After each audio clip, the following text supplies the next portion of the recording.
All right. Okay, So back so to you. yep, so our goals for today, we're just going to finish up any discussion of multiple opportunities. Remember last time our our session was based on how to respond to pushback from multiple opportunities. And then today we'll be looking at um, how to begin our journey or continue our journey into developing a standards-based model in our, and then you fill in the blank, department, school, district, whatever feels manageable and you're interested in starting that process. Um, we're going to look at how to do that, some possible ways. So here we are on the last box. Many of you have been with us for the entire journey this year, which is great. We really, because we had um, two sessions for each topic, we were able to kind of dig in further and really give time to groups in the problem of practice um, breakout room to really kind of dig in to what the issues are and how to respond to them and just to get some peer feedback. And so I've enjoyed this model. We are collapsing our two sessions for shifting the grading paradigm into just one. So it's not a May, June, it's a May, and that's all. So this is the only one that we're collapsing down. And like I said, lingering things in multiple opportunities, and then really how to shift our grading practice. And we will do some breakout rooms and just to dig into what does it look like in our situation, meaning your situation. Are you trying to bring this to a small group of teachers? Like maybe it's just the teachers of your Common Course team, or are we trying to go big scale, like a district level approach? So we'll have a chance to share that out in a little bit.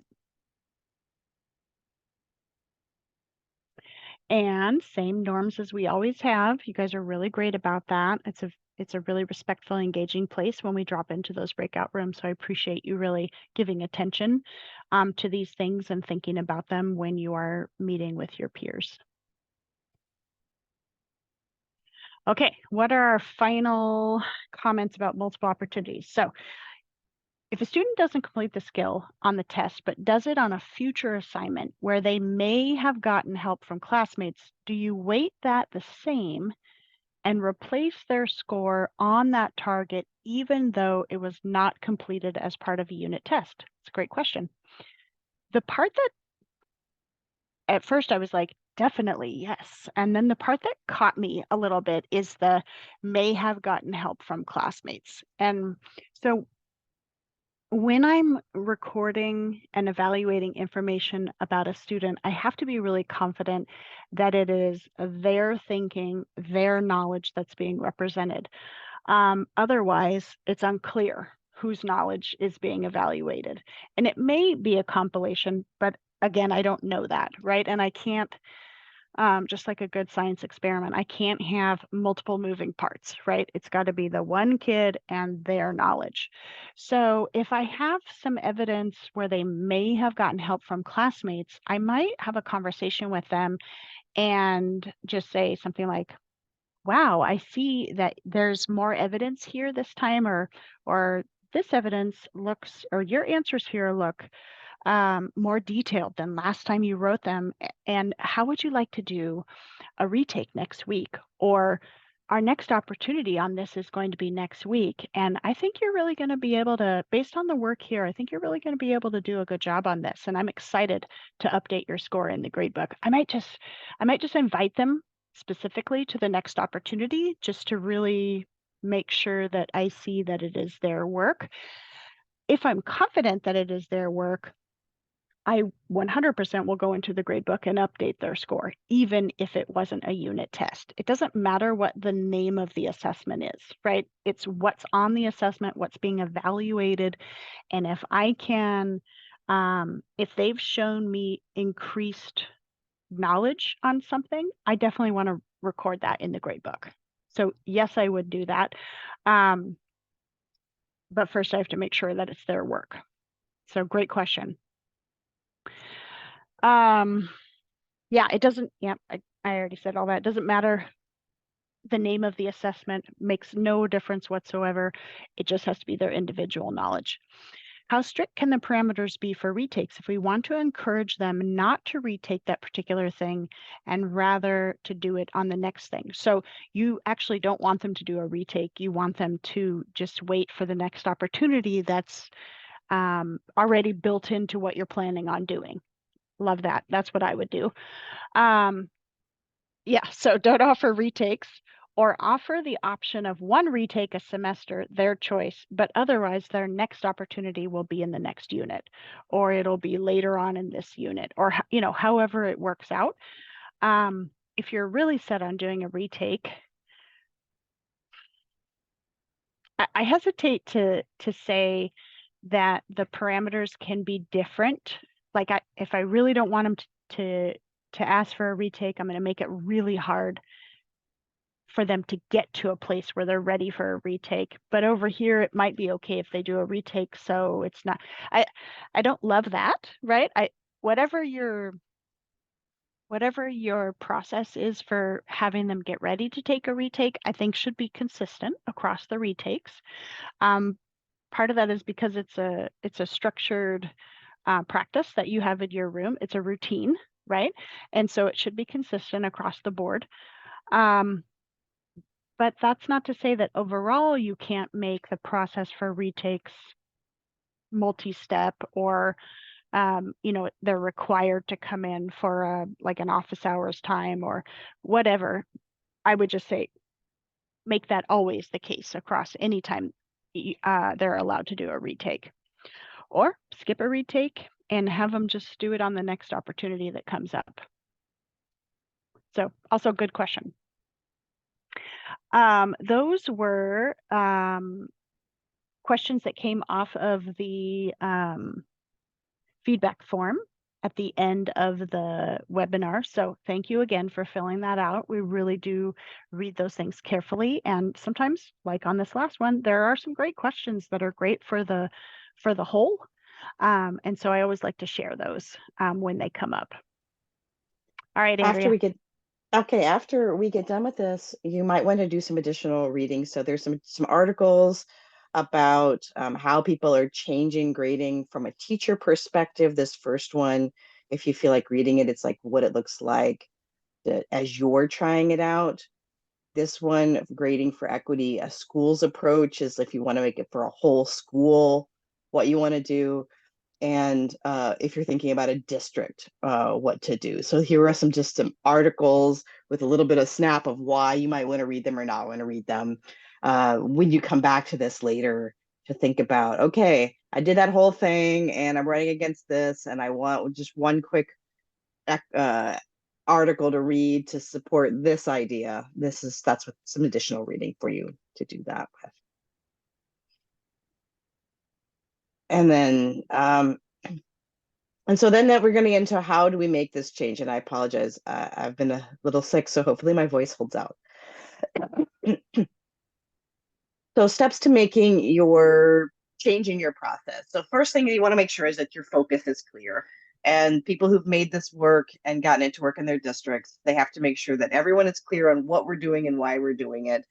And they communicate that a lot with parents and students and teachers, so that everyone is like working together to make this learning culture. And it's not just one top-down approach or one person, but it's a group of people together, working together, sharing voices. And part of that means you need to indicate what the grade in your class means. You have to be able to express to the students what they'll be able to do when they leave, what skills, what understanding, how does this lead them to the next course, the next step in their life, the next thing that they want to do, so they can see that this grade is not just a letter A, B, C, or D, or a number 1, 2, 3, 4, but it is a stepping stone to get them where they want to go and to tell if they're ready for the next step. They'll want to try to work on explaining the grading policies to students. So here's a couple different ways that people have done it. Maybe make a mock grade book to help explain like this is what happens and this is what's going on here, so that when students are confused, if you're the first person that they experience with a change to more equitable grading, they're going to want to know like how do I get to my A? Like even though that the transition will happen where they start talking about how do I demonstrate my understanding, but it's not going to happen overnight. So how do we get those conversations? What are we doing? Why are we doing this? What do we need to do to improve your grade? What understanding do they need to demonstrate? Talk about how rubrics work and expect to spend a few months like re-going over this and re-explaining this and making this clear. This video is real short and it's fun to go through. If you want to watch it, you could just post something on what the standard means and what this kind of looks like, or post something about what standards-based grading means in your entire classroom so that students get the idea of like, what am I doing and why? It also is really helpful to explain it during like parent-teacher conferences because the parents will want to know. They're the ones who, once your students get used to it, the parents are going to be like, well, why do you have this blank and why do you have this blank and why do you have a low grade now? Because they're not used to the changes. Or in parent teacher conference, when I've explained it in parent teacher conferences, the parents are like, oh, well, that makes sense. And then we follow up with emails on that. Well, it's very intuitive in a way. Like when you just think philosophically about what it's about, like in the lower left corner, the traditional grading versus the standards-based grading, that's a great graphic for breaking it down. Instead of the car having an overall B plus, like great, I mean, that feels like a pretty good grade, but why isn't it an A, right? Like what about it is bringing that grade down? And so standards-based grading really breaks everything into its pieces, right? And you're being evaluated on individual line items instead of one overall mark. So then you can really understand like, oh, I see, it's the brakes that need attention. That's kind of an important part of the car, right? So if I just went with my B plus, I really wouldn't know what part of it is not up to standard, is not doing what it should be doing. And standards-based grading really delineates that out, right? And so when you explain that to people, they go, oh yeah, well, of course. Of course you would want to know that level of detail about your scores and your grades. So where it gets confusing, I think sometimes is what happens in the grade book, right? So for the first bullet there, what does this look like? Could not agree with that more. Create a mock grade book. I used to like print out one or make a table and put scores in it by learning target. And then, we would talk about how do we arrive at a class grade?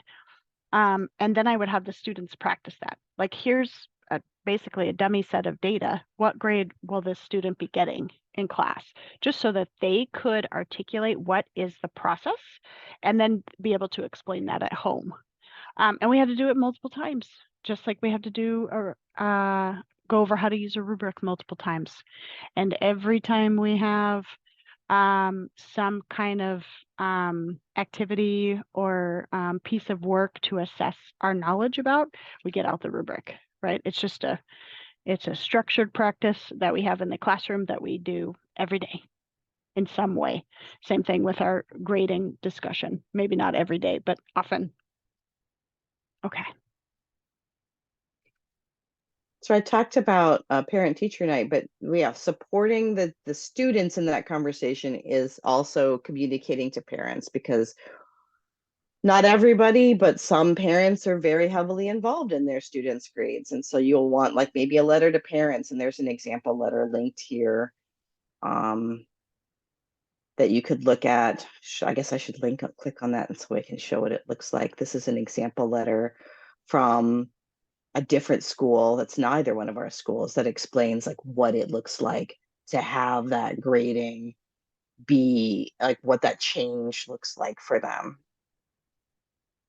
In email works, parent teacher night, that's usually, although in my old school, we had a lot of people at parent teacher night, and at my new school, we have hardly anybody comes to parent teacher night. So that email would work better, that letter to parents would work better, especially if you have a lot of students whose families are not native language, English language speakers. So written communication is easier for them to get translated than having someone talk. And then you could emphasize why it's better for students and how it relates to the real world in many different ways. Um, One of the key ways we wind up communicating with parents is through our grade book, even if you've sent the email there or you've talked to them. The grade book itself is often what parents come back to over and over again if they're the kind of parents that are constantly checking on grades. So you'll want to kind of look at how things go together and what that looks like in your grade book in a way that makes sense. Maybe include a picture or a mock-up of a grade book for the parents if you think they're going to go in there. I know standards-based grade books may look unfamiliar for some students, and it might be useful for them to kind of get an idea of what that looks like so they can feel comfortable looking at that and not feeling like, I don't understand what this means. It's just confusing. If you have the ability, it's nice to be able to fit it into report cards, but this shouldn't, of course, be the first thing you do. Also, as a teacher instead of an administrator, it's not the first thing you can do. I know that for my report cards, I report whatever it is. I still have to use letter grades, but then I use behavior as a comment in the report card. How do you guys do it in Beaverton, Christy? How do we use the report card for comments? Yeah, like how do you do the comment? How do you separate the Yeah. behavior and the academic grade in Beaverton? Oh, gotcha. Yeah, we have so on our report card, we have our learning targets listed out for each class, and the first four are always behavior, same four in every class that a student has in their schedule. And then under that are the academic targets. And so we report on the top four, which are behavior, and then we report on however many academic targets we've covered in that reporting period. So they are always um, they're always printed and showing up on the report card as separate line items.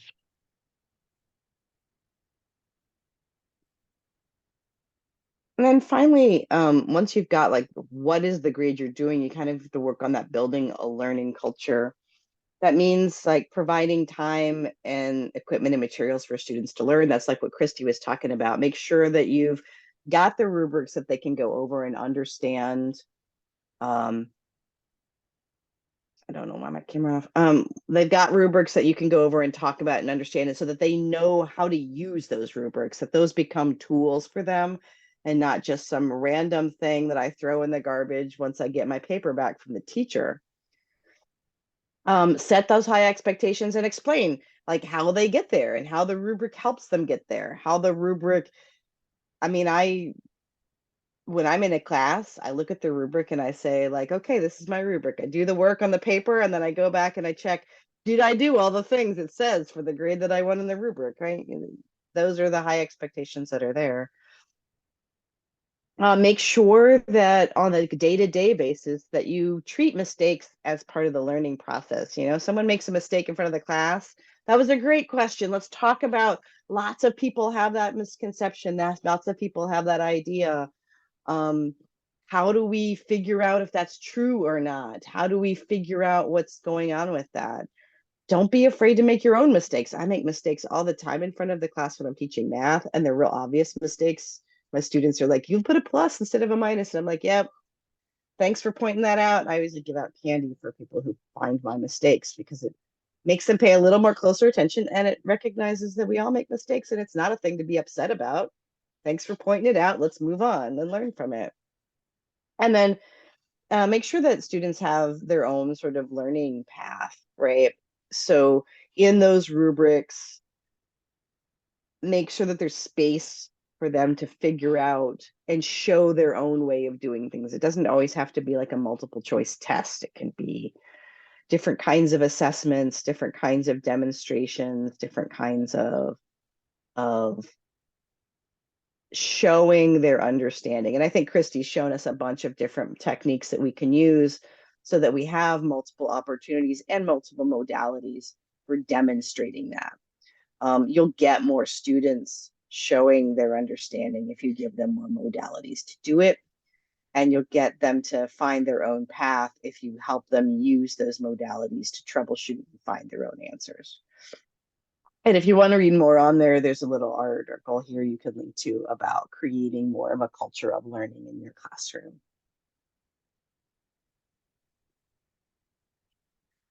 They want you to share progress often if they understand that they're making progress, that it's not just like success and failure. I've gotten a lot of help like this year. I've been giving quizzes to students and then taking a little break in the middle of the classroom to say like, you did really good on these and this is what you need to focus on next. You've got this skill down and this is where we're going to from here. Like even if you, so every single person in the classroom gets a little quiet 5 minute, like we have 90-minute classes and no one can focus for 90 minutes. So I take a break in the middle. And in that break, I walked and talked to every student and said, like, here's what you did on that quiz, what you got right, what you got wrong, what you did good on. There's always something they did good, and there's always something that they can improve on, no matter what it is. That helps focus students back in on how do I get this and learn it. Um, Contests work for a certain group of students, collaborative projects work for a different group of students, and rewarding helping others um, works for another group of students. So I've had students be like, I don't know what to do. I'm like, go help that person. And if you help that person, then you're demonstrating a deeper level of understanding. If it looks like that they know what you're talking about and you're not just giving them the answer. And then I go over and check. How do you do this? And then the second person explains it to me. I'm like, you taught them how to do this. So that's a deeper level. So I might raise their assessment and saying you're closer to proficiency or mastery if you're able to explain it well enough that someone else understands it and learns the idea.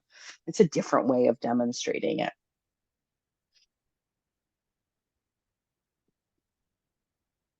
Another way is to do empathy interviews. I've done this in my classroom where I brought in a bunch of students. Some of them were high performers and some of them were low performers. And then we just sat around and we had lunch and we said, yeah, talk about a time you enjoyed learning. Talk about a time you did felt overwhelmed. And those always trigger me with ideas of like, oh, when they enjoyed learning, they knew what they were supposed to do.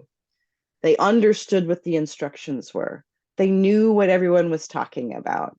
Maybe the teacher role modeled some of the things. And so I remember talking to some students about, well, what did they enjoy? And then I'm like, oh, so when I'm doing a lab, for example, and we have a lot of language learners in this class, when I say you take your beaker, I should hold up a beaker so that you know what I'm talking about. And when I say you take your flask, I should hold up a flask so you know what I'm talking about. And when I say you're going to pour one thing into the other, I should like maybe mimic what I'm doing with the instructions. So those people who the language is a little bit further behind, they understand what I'm doing, what I'm modeling with my hands. And then they can go back to the written procedure and understand what it is exactly that they were supposed to do because they've seen it and they can kind of like, oh yeah, they can kind of translate it. And especially with students who are really low, have very low ELPA scores, they might see what I say, look at the language, and then maybe use their phone to help them translate it so that it starts to make more sense to them about what to do. When people have felt overwhelmed, when I talked to them about that in my classroom, they were like, well, I didn't know what to do, or I didn't even know where to start, or I didn't know what you were talking about. And so another piece of that for helping to build a learning culture is after learning that, I walked around the room and I'm like, I see a student who's not working. And my first thing is, oh, it looks like you're stuck. We're starting right here. Do you need me to re explain what to do here? And some of them say yes, and some of them say no, and some of them get annoyed with me constantly coming over and saying, oh, it looks like you're stuck. How can I help you? That they will start working. So that works well for me. So a lot of those conversations brought up things that I should do to help. But more importantly, for me in my context in my classroom, having a conversation with the students about what they enjoyed and when they felt overwhelmed and what worked for them and what hasn't worked for them. Lets me take, there's always like 7,000 pieces of advice on how to make things work for your students. And they tell you what are the 10 that matter or what are the five that matter to them. And if you do the 10 or the five that matter to them, then you make it real explicit what you did. I went into my classroom the day after having one of these meetings and I said, some of my students weren't sure what some of the glassware was. And they asked that when I was explaining the lab that I hold up the glassware so that they know which piece of glassware I'm talking about. And after I did that, students started coming up outside of those meetings and saying it would also be really helpful if you added like these words to our word bank because I don't always remember the words, but as soon as I see them, I know what they mean. And these are the words I struggle with. Or, oh, if you could do a graphic organizer for this, because I'm having trouble keeping these two ideas separate or these three ideas separate. They started coming up with lots of additional things that helped and one furthermore narrowed down the 5 or 10 things that matter for my students in my context in my classroom because it's not all the same for everybody. And when you're demonstrating specifically that you're changing your classroom based on student feedback, it makes it feel like you're working and partnering together for their learning instead of the person who's forcing learning on them, which makes a huge difference in the culture. And then listen about parents as well. What concerns do parents have about this, especially if you have emails that come from them, or if you are a school that supports parent teacher home visits, you can talk about what concerns they have. And what your experiences do your colleagues have? And how do we talk together on making it and learn from each other? I oftentimes go into my classroom and say, I learned this really cool thing from the other teacher, and we're going to talk about it now in this classroom because this is how they explain it differently than how I explain it. And I thought it was kind of cool. Some people get those ideas and think that was really helpful, and some of them are like, it wasn't as helpful, but it's demonstrating and role modeling that I am learning from others and my peers, and I am learning from them. And so they are supposed to be learning from others and their peers and learning from other people that they have access to. Finally, once you've got sort of this learning culture, you want to go with the group of people that you're with and figure out what are people doing in these different categories that support them. Like how do different people in your building make the climate safe, make it rigorous to work with, make their rules and policies for their classroom and their traditions and their routines. Once you've sort of started to get your feet wet with this is what I want to do and this is where I want to go, having these conversations will let you have tricks and ideas and tips you can get from other people in the building who are working with the same students, the same context that you're in. And even they often will bring up things that you've heard of before and you've thought of before and you meant to do before, but they'll say them in a way or give you a routine or a way to approach parents or students, the wording of a letter, the phrasing of a routine that makes it change from awkward to, oh, this suddenly works. So try to see if you can have a PLC meeting where you talk about all of these strategies. In one of the PLCs I'm in right now, we're all making a poster of what are our grading policies and how do they all work and what do they all look like and what does an A look like? And we're all going to get together in a staff meeting and look at each other's grading policies so that we can say, oh, you do multiple opportunities this way and I do them this way, and this is how we deal with supports, and this is what an A looks like, so that we can start both streamlining our practices and learning from each other. This is just a good list of topics to think about when you're having those conversations, because maybe everybody's got the same routines but not everybody's got the same rules or whatever. That's why I like this list.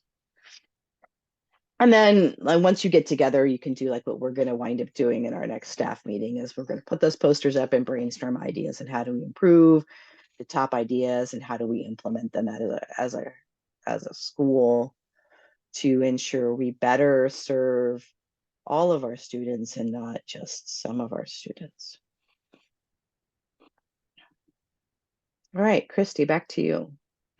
So on the feedback form last time, we asked everyone what level needed convincing that equitable grading practices should be used. So this is 6 people responded, and this was the breakdown of the responses. So one person talked about their immediate Common Course team needed convincing, or their department, their building admin, and then the district was the largest number of people um, who took the survey, but also usually the largest number of people um, in terms of like who needs convincing, right? That's a big one to take on. And then one person said, everyone's on board with this. We're just not sure how to get it going or how to get it started. So today we have like 11 people here. So I'm kind of curious. If if you didn't fill it out last time, and maybe you didn't attend last time for whatever reason, but if you were to respond today, just kind of wondering, you don't have to answer, but just kind of wondering where you would think, which of these levels you think would need the most convincing. So I'll just give you a minute to think about that.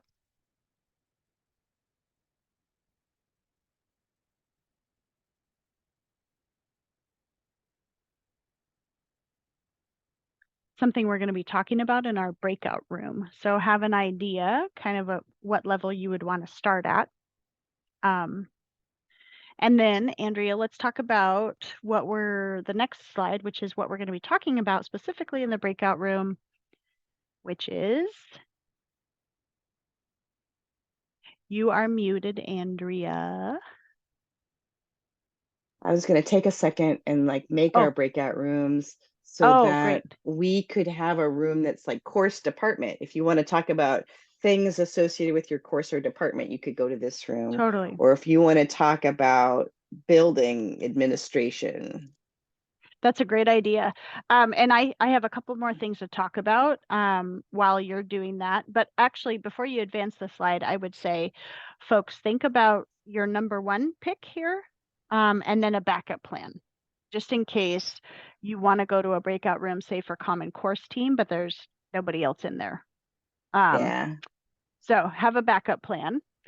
And then on the next slide, we'll look at the specific questions we're going to talk about. So what's the biggest barrier that you see with taking steps towards trying to put in some institutional change? So biggest barrier.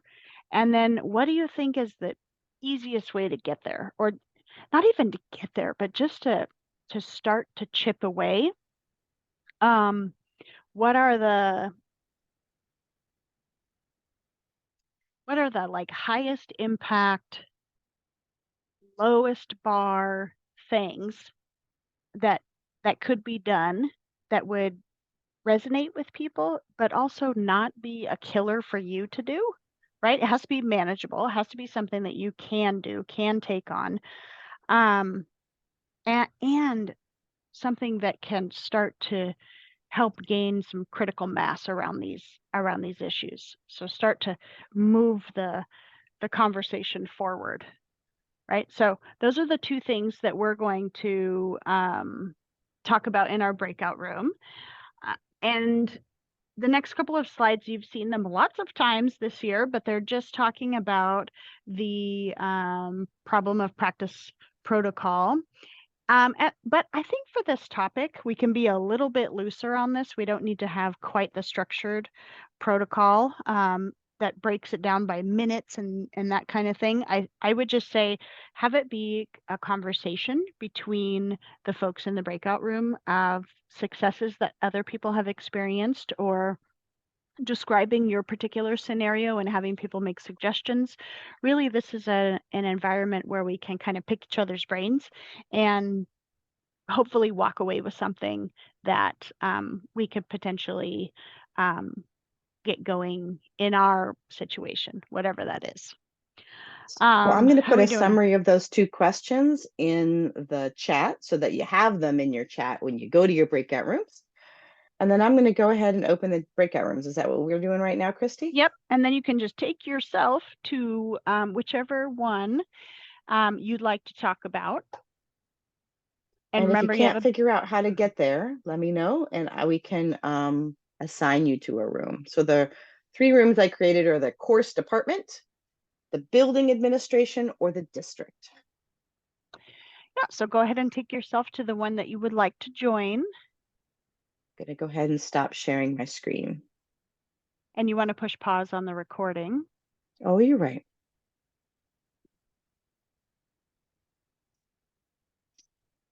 And if you need help moving yourself, let us know. We're happy to help.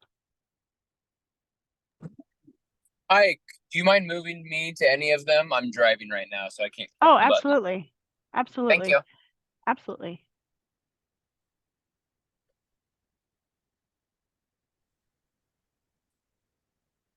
Can I ask y'all a question? Of course. But I'll wait for a second in case anybody else needs to be moved. It seems like there's Okay. a handful of folks here, so I'm gonna hold. Okay. I'm just here because I have a question too. I don't really know where to go. So I guess that's okay. why. Okay. Great. We'll talk about it. And then Bryce, I think there's a button that you have to click on your phone, which might be, precarious while you're driving, but just when you get a second, that's how I've moved you, but you have to It looks like I'm going to move you again into the building administration because it looks like there are people there and there's no longer anybody in the district one. Oh, okay, great. Okay. Sorry, Bryce. I'm ready, Jojo. Go for it.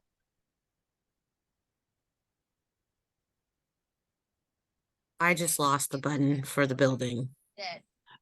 Oh, you. I don't know how to find it again. I had the 3 options and then now I don't know how to join. Okay, Sure, you want to go to the building one? Okay, I got you. Okay. Okay, great, thanks. All right, Jojo, do you have a question? Is it Jojo? Am I saying that right?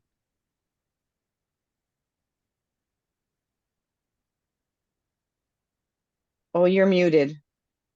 I think she's trying to figure it out here. Yeah, take your time. Take your time. Let's do Heather first. Yeah, what you got, Heather? Well, I don't really know like where to go. Like we're trying to, or as a school, we're making this change. So I feel like we're on board, but maybe we're just not all doing it right. So I don't know if that would where I should go. Like I don't know. Oh my gosh, Heather, that is exactly my question. Maybe we should talk.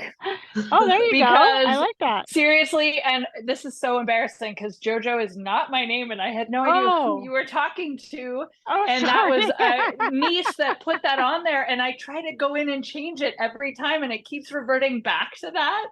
And because I was commuting anyways, you don't need to know the whole story, but I don't know, Heather, if we should talk because that's exactly my question. Like, kind of district building and teachers are quote unquote on board, and we've been doing some version of equitable grading for years, but we're not. But like, there's major issues with it. Like, there's huge discrepancies and misunderstandings, and different people are reading different sources. Well, why don't you guys I don't know both how go to successful it is in my school, so I'm going on and on. But yeah. Yeah, let's put you both in the district room because that way because nobody's there. Nobody's there. I'll just assign you both does to that that work room. for you, Heather? Does that seem good? Because literally my question was the same as yours. So okay, cool. Definitely. And Jojo, not Jojo. What name do you want me to put Sonia. there? Sorry, Sonia. it's so SONJA. Okay, gotcha. Yeah, thank you. Gotcha. Sorry. Yeah, of course. Great. All right.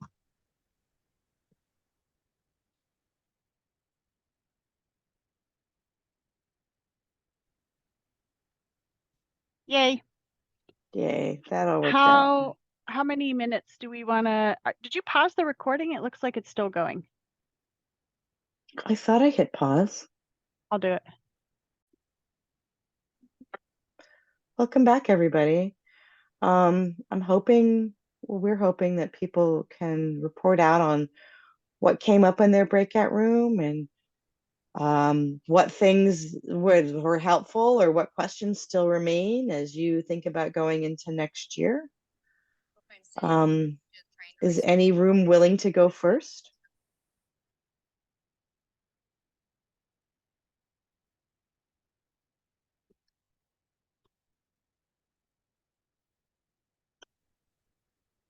I can go.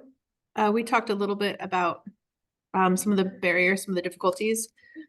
We think that our department would be pretty on board, but that would be a tricky one for students and admin. And we were talking a little bit about wanting to understand more how schools are doing things like reporting out grade point averages and things like that at the high school level, because that's where we are.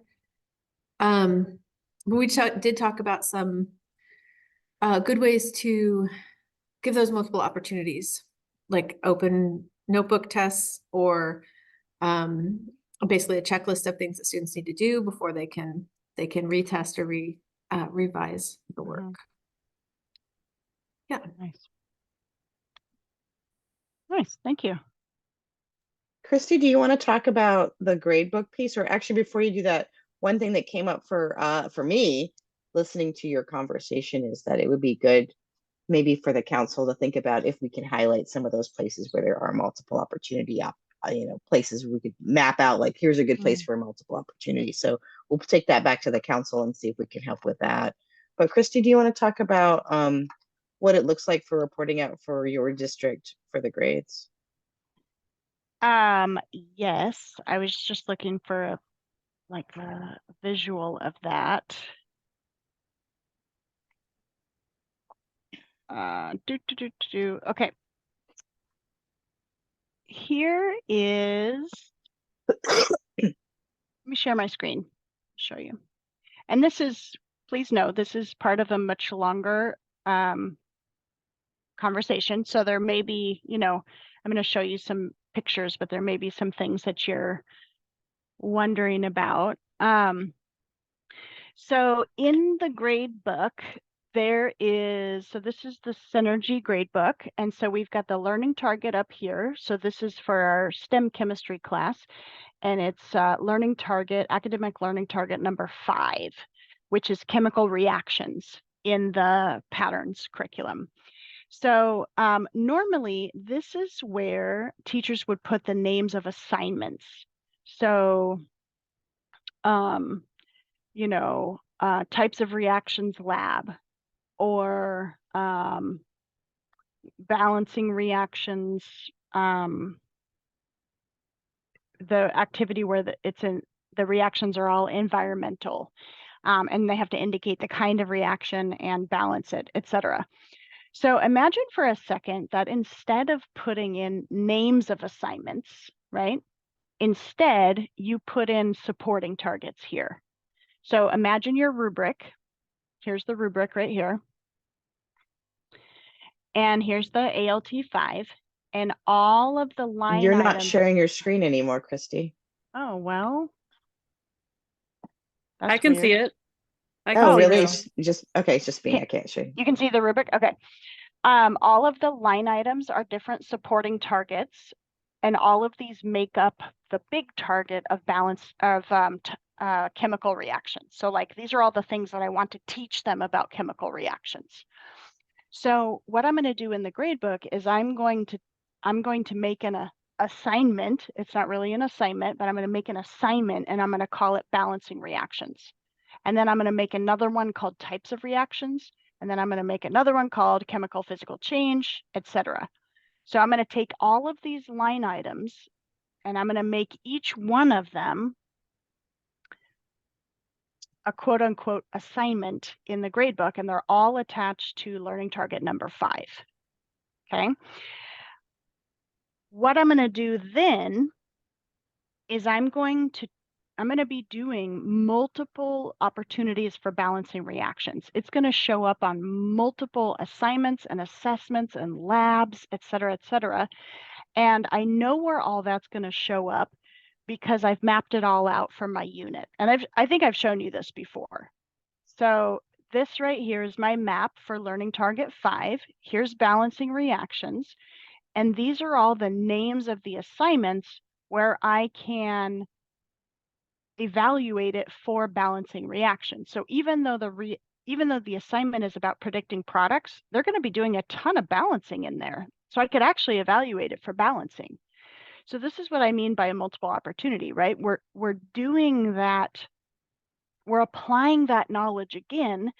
It's not the focus of the activity. The focus of the activity is predicting products.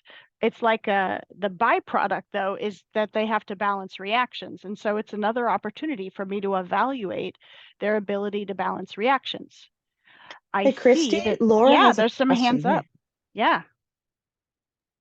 I'm just wondering, does this kind of chart or breakdown exist for the other patterns curricula or just for chemistry, or is this just something your school-based PLC made? Yeah, great question. This is what I made for our district because we have identified that the ways that we are using the gradebook are not they're not as transparent and communicative as we would like them to be. So when I put an assignment in called quiz 1, no idea what anyone that is looking at that has no idea what is the learning that's happening on quiz 1. Is it about all of these things right here, or is it just about this one and this one, right? We have to enter information differently in the gradebook in order for it to be transparent and really clear about what kids know and don't know. Think about the car example, right? I have to do line item analysis so that the student is really clear about what they know and don't know. So here's my line item analysis right here. So to answer your question, this is something that we're working on in our district, but I think Andrea just mentioned that this mapping would be great for us to do in the patterns curriculum for all the units. Like in my district, chemical reactions is learning target number 5, but in patterns, we would just put chemical reactions up here. Whatever learning target it is in your district, it doesn't matter, right? The mapping should still be the same or very similar. You may do something else right here. You may have some other way that you talk about chemical change. So you would just swap yours in here and then see, does it still map to these items right here? And if it doesn't, go ahead and change where the X's go. This is an ideal tool to do at the beginning of the semester. So think about all the units that you're doing over the course of the semester and map out all of those opportunities so that you can see, look at balancing reactions as I go down, right? There are so many opportunities for balancing reactions and they really span the entire semester. So if kiddo doesn't get it until the end of the semester, awesome. It's okay, because remember the point is that they get it, right? And I'm not going to put some kind of arbitrary timeline on that. So it's not yet done for the patterns curriculum.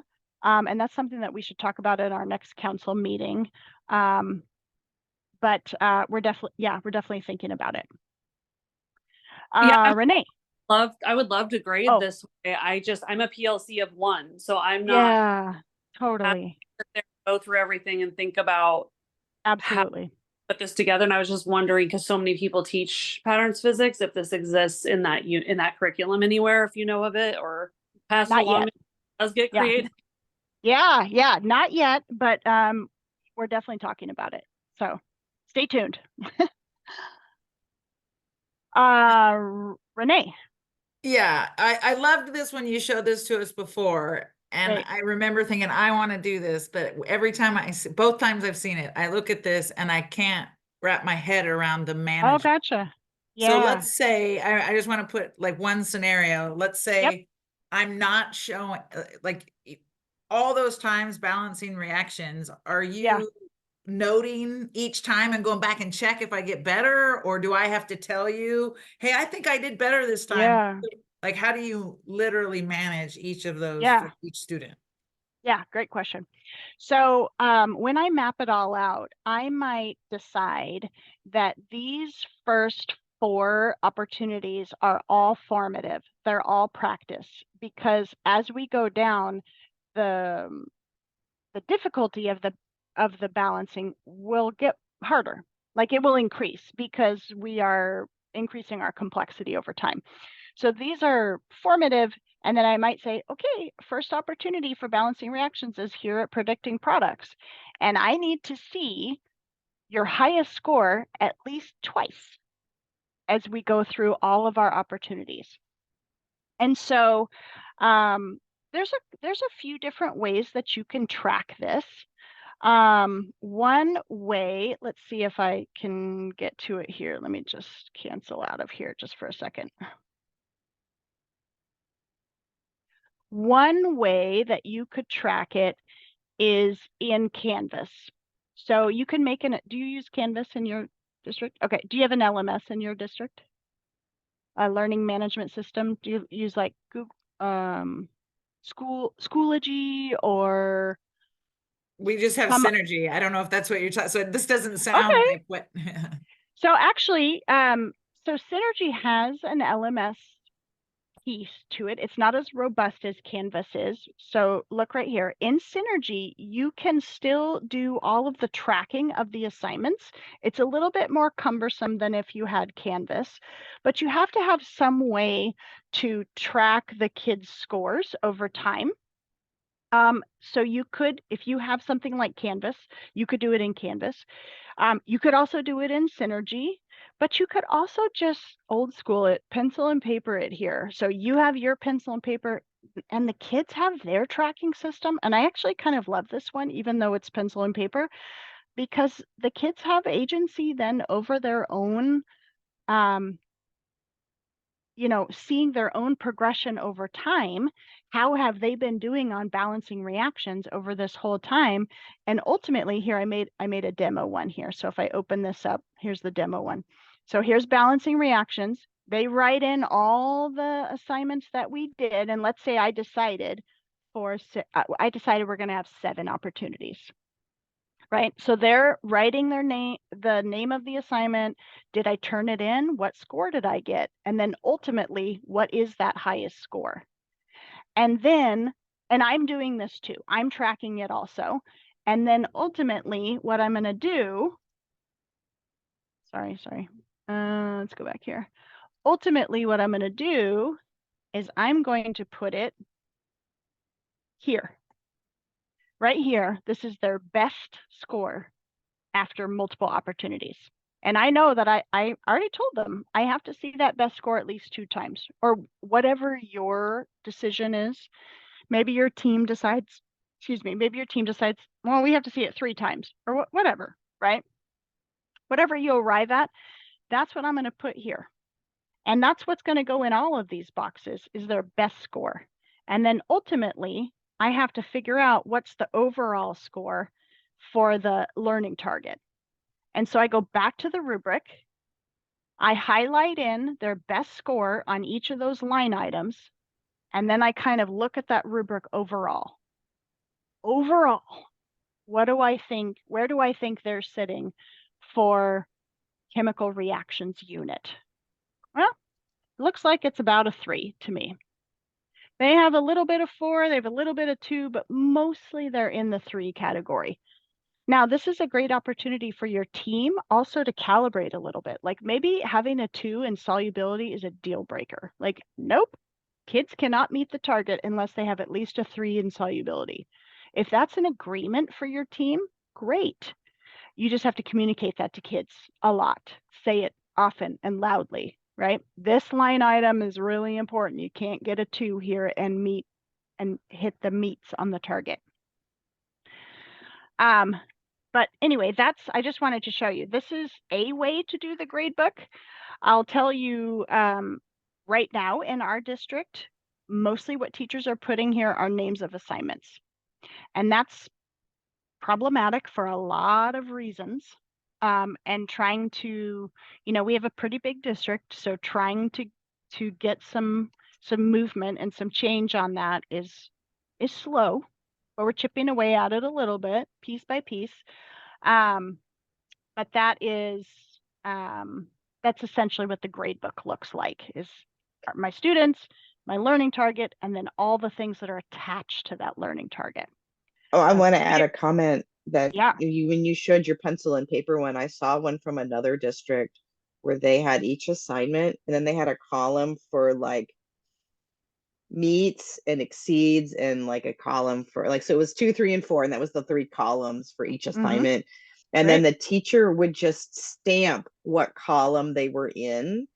And then when it came time to what grade do you have, they just put a pencil in the middle one, and we're like, most of your stuff on the left or the right of the or on there. So they just have a visual of the stamps of like, well, everything is over here, or you started out over here and then you ended up all of it exceeds. So we, so you could have that conversation where they're tracking their own grade that way, as another opportunity for if you wanted to do it with the pen and paper method and then put that in the grade book.